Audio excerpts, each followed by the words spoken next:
Friends, welcome to my channel. இன்னைக்கு நம்ம என்ன சமையல் பார்க்க போறோம்னா சிக்கன் குருமா தாங்க பார்க்க போறோம். இது ரொம்ப ரொம்ப ஈஸியான சமையலுங்க. அதுக்கு ஃபர்ஸ்ட் அடுப்பு பற்ற வச்சு கடாய் வச்சுக்கோங்க. அதுக்கப்புறம் எண்ணெய் ஊற்றிக்கோங்க. உங்களுக்கு தேவையான அளவு எண்ணெய்.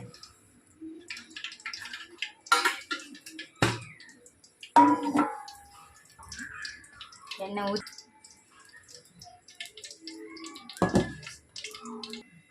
எண்ணெய் நல்லா இந்த மாதிரி காஞ்சிட்டோன்னே எங்க தூரமாக இருந்து போடுங்க, கிட்டேருந்து போட்டுக்கிட்டு மேலெல்லாம் பட போகுது. அதனால்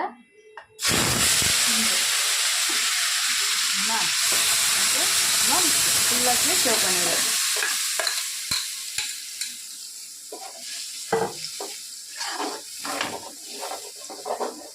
நீங்கள் அரைக்கும் போதே இஞ்சி பூண்டு பேஸ்ட்டு போட்டு தந்தாலும் போடலாம், இல்லை நாங்கள் இந்த மாதிரி வதக்கும் போது போடுறோமோ அப்படின்னு சொன்னாலும் ஓகே தாங்க. இந்த மாதிரி வதக்கும் போது தக்காளி வெங்காயத்தை நல்லா போட்டுட்டோன்னே கரெக்டாக 1 கிலோ சிக்கனுக்கு ஏற்ற மாதிரி இஞ்சி பூண்டு பேஸ்ட்டை சரிக்கு சமமாக லெவலாக போடணுங்க. பார்த்துக்கோங்க. போட்டு நல்லா இந்த மாதிரி மிக்ஸ் பண்ணி விட்டுட்டு இது கூட இப்போ நம்ம என்ன சேர்க்க போகிறோம்னா தேவையான அளவு உப்பு. நமக்கு எவ்வளோ தேவையா இந்த குழம்புக்கு ஏற்ற மாதிரி தேவையான அளவு உப்புங்க. உப்பு. அடுத்தது மஞ்சள் தூள் போட போறோங்க. மஞ்சள் தூள் ஒரு 1/4 டீஸ்பூன் அளவுக்கு போட்டால் போதும். ஏன்னா நம்ம சிக்கன்லேயும் வந்து மஞ்சள் தூள் போட்டு நல்லா வாஷ் பண்ணி வச்சுக்கிறதுனால நம்மளுக்கு குழம்பு கூட்டும் போது இந்த மாதிரி கொஞ்சமாக போட்டால் மட்டும் போதுங்க.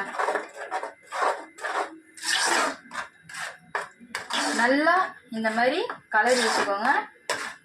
அடுத்தது ஒரு 5 to 10 மினிட்ஸ் வெயிட் பண்ணிங்கன்னா இந்த பச்சை வாசனை போகிற அளவுக்கு நல்லா ஆகுங்க. நல்லா குக் ஆகிட்டோன்னே ஓகேங்க. இப்போ பார்த்தீங்கன்னா நம்ம ஆட் பண்ண அந்த ஸ்மெல்லு, பச்சை ஸ்மெல்லு நல்லாவே போயிடுச்சு. போயிட்டதுக்கப்புறம் இப்போ நம்ம என்ன சேர்க்க போகிறோன்னா நம்ம கட் பண்ணி வச்ச உருளைக்கிழங்கும் முருங்கைக்காவும் தாங்க. இப்போ இதை நல்லா குக் பண்ணி இதை சேர்த்துடலாங்க.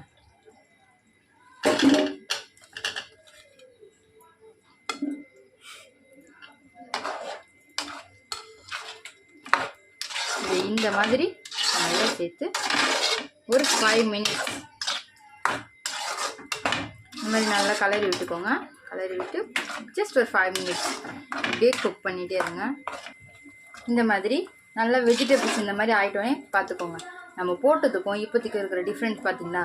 இந்த மாதிரி ஆட்டோன்னே நம்ம எடுத்து வச்சுருக்க 1.5 கிலோ சிக்கனுங்க. 1.5 கிலோ சிக்கனை வந்து நல்லா நம்ம மஞ்சள் தூள் போட்டு நல்லா வாஷ் பண்ணி வச்சுருக்கோம். இதே மாதிரி க்ளீன் பண்ணி வச்சுக்கோங்க. இப்போது ஒன்றுனா சேர்க்க போகிறோம்.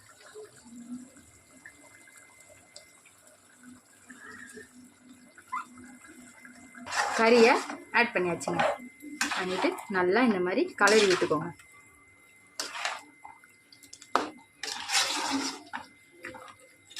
இது வந்து என்னுடைய ஃபேமிலி வந்து ரொம்ப பெருசுங்க. அதனால் வந்து என் ஃபேமிலிக்கு ஏற்ற மாதிரி நாங்கள் செய்கிறோம். நீங்கள் வந்து ஒருத்தர் 2 பேர் இருந்தீங்கன்னா அதுக்கேற்ற மாதிரி வெஜிடபிள்ஸ் எடுத்துக்கோங்க. அதுக்கேற்ற மாதிரி சிக்கன் எடுத்துக்கோங்க. சிக்கனுக்கு எடுத்த மசாலாவை ஆட் பண்ணிக்கோங்க.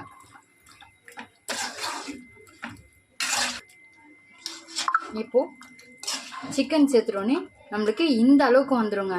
ஏன்னா சிக்கன்லேயே ஆல்ரெடி தண்ணி ஜாஸ்தியாக விடுறதுனால நீங்கள் சிக்கன் செய்யும் போது தண்ணி லெவல் வந்து கம்மி பண்ணிக்கோங்க. சரிங்களா? நம்மளுக்கு இப்போ இந்த அளவுக்கு வந்துட்டோன்னே நம்ம என்ன பண்ண போகிறோம்னா அடுத்தது மசாலாங்க தாங்க சேர்க்க போகிறோம். இப்போது இன்றைக்கி நாங்கள் எடுத்துக்கிறது 2 மசாலா தாங்க. ஏன்னா இது குருமான்றதுனால காரம் கொஞ்சம் கம்மியாக தான் இருக்கணும். இது வந்து குடும்ப மிளகாய் தூள், இது வந்து காஷ்மீர் சில்லி பவுடர். இப்போது 2த்தையும் சேர்க்குறோங்க.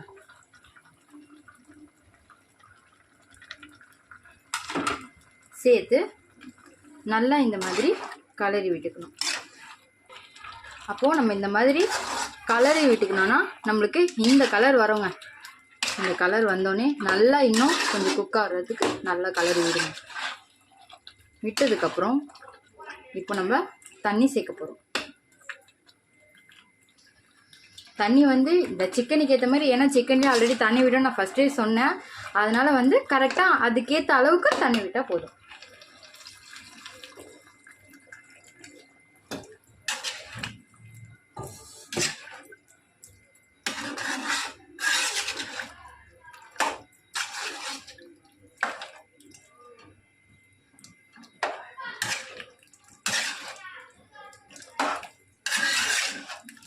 இப்போ நம்ம இந்த அளவுக்கு நல்லா கலரி விட்டுக்கணும்.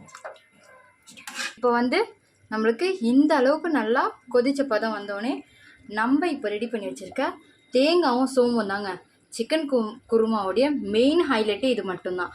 அதனால் இதை இப்போ நம்ம சேர்த்துக்க போகிறோம்.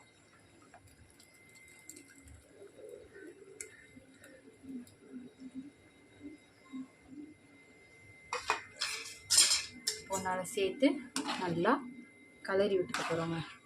பார்த்தீங்களா, நம்ம போட்ட ஃபஸ்ட்டு நம்ம செஞ்சதுக்கும் இப்போ இந்த குருமா நம்ம சேர்த்ததுக்கும் இந்த அளவுக்கு பதம் கிடச்சிருக்கு பாருங்கள். இது வந்து நல்லா கலரி விட்டுக்கோங்க. தேங்காய் சேர்த்துருவோன்னே ரொம்ப நேரம் கொதிக்க வைக்க வேண்டாங்க. சும்மா கொஞ்சம் ஒரு 10 to 5 minutes கொதிக்க வச்சாலே மட்டும் போதுங்க. இப்போ வந்து நம்ம ஃபினிஷிங் டச்சாக கொத்தமல்லி சேர்க்க போகிறோம்.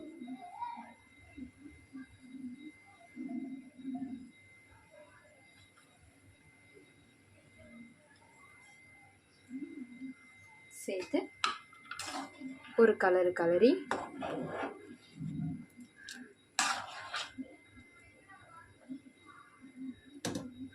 5 to 10 minutes வரைக்கும் குக்காக இதை மூடி விட்டுருங்க.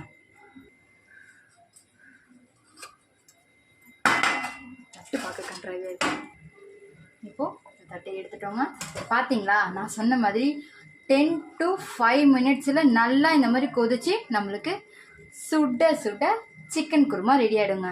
இப்போது நம்ம அடுப்பை ஆஃப் பண்ணிவிட்டு நம்ம இதுவும் மூடி வைக்கலாங்க. இதை இப்போ நீங்கள் எடுத்து நல்லா சர்வ் பண்ணி சாப்பிடலாம்.